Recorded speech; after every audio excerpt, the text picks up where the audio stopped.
मसीही दंपति। इसी प्रकार हे पत्नियों, अपने अपने पति के अधीन रहो, जिससे यदि उनमें कुछ वचन का पालन न करते हो तो वे तुम्हारे पवित्र और सम्माननीय चाल चलन को ध्यानपूर्वक देखकर वचन बिना ही अपनी अपनी पत्नियों के व्यवहार से जीते जाए।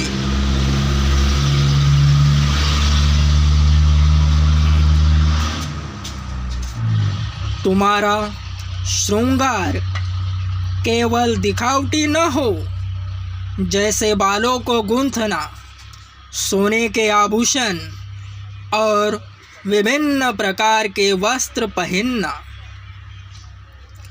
वरन यह तुम्हारा आंतरिक व्यक्तित्व हो, जो नम्र और शांत मन वाले अविनाशी आभूषणों से सुसज्जित हो, जिसका परमेश्वर की दृष्टि में बड़ा मूल्य है। क्योंकि पूर्व काल में पवित्र स्त्रियां भी जो परमेश्वर में आशा रखती थी, अपने अपने पति के अधीन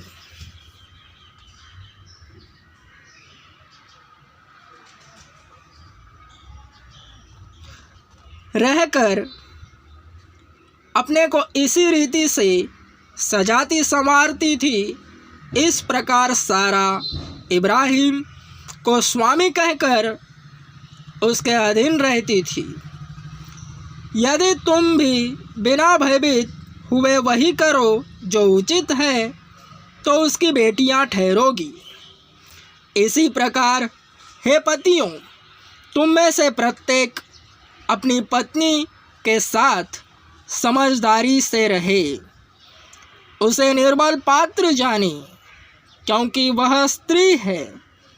वह जीवन के अनुग्रह में संगी वारिस जानकर उसका आदर करे, जिससे तुम्हारी प्रार्थना में बाधा न पहुँचे।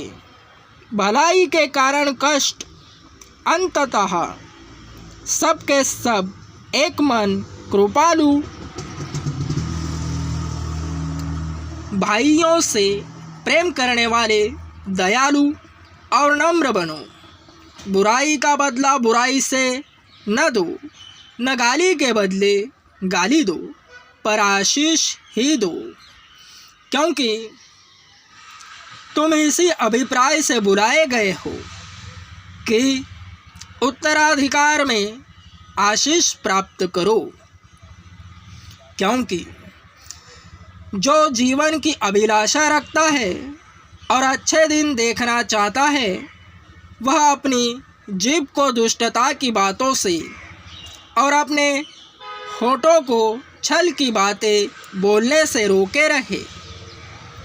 वह दुष्टता से फिर कर भलाई करे और शांति को ढूंढकर उसका पीछा करे, क्योंकि प्रभु की आंखें धर्मियों पर लगी रहती है और उसके कान उनकी प्रार्थनाओं की ओर लगे रहते हैं।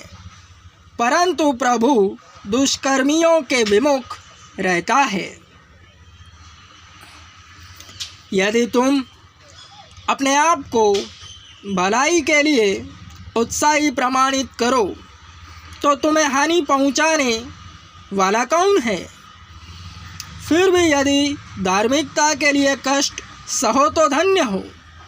उनकी डांट डपट से न तो भयभीत हो और न ही दुखित हो, परंतु मसीह को पवित्र प्रभु जानकर अपने हृदय में रखो। अपनी आशा के विषय पूछे जाने पर प्रत्येक पूछने वाले को सदैव नम्रता और श्रद्धा के साथ उत्तर देने को तत्पर रहो और अपना विवेक शुद्ध बनाए रखो, जिससे कि उन बातों में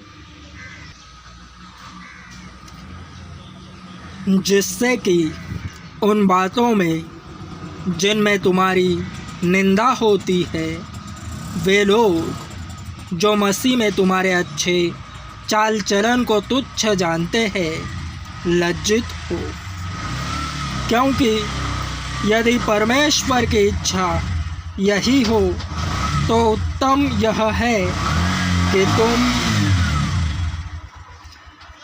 उचित काम करने के लिए दुख उठाओ, न कि अनुचित काम करने के लिए।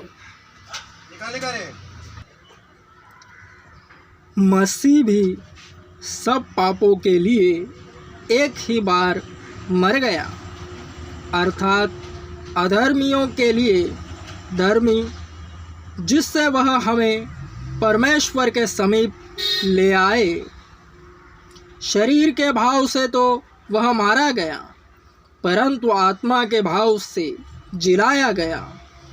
उसी में उसने जाकर उन बंदी आत्माओं को संदेश सुनाया जो एक समय आज्ञा न मानने वाले थे, अर्थात उन दिनों में जब परमेश्वर का धैर्य ठहरा रहा और नूह का वह जहाज बन रहा था, जिसमें कुछ ही लोग अर्थात 8 व्यक्ति ही जल से सुरक्षित निकले थे। वह पूर्व संकेत बपतिस्मा का है, जिसका अर्थ शरीर के गंदगी दूर करना नहीं, परंतु शुद्ध विवेक से परमेश्वर के अधीन होना है। अब तो बपतिस्मा तुम्हें यीशु मसीह के पुनरुत्थान द्वारा बचाता है। वह स्वर्ग में जाकर परमेश्वर के दाहिने और विराजमान है, और स्वर्गदूत, अधिकारी और शक्तियाँ उसके अधीन कर दिए गए हैं।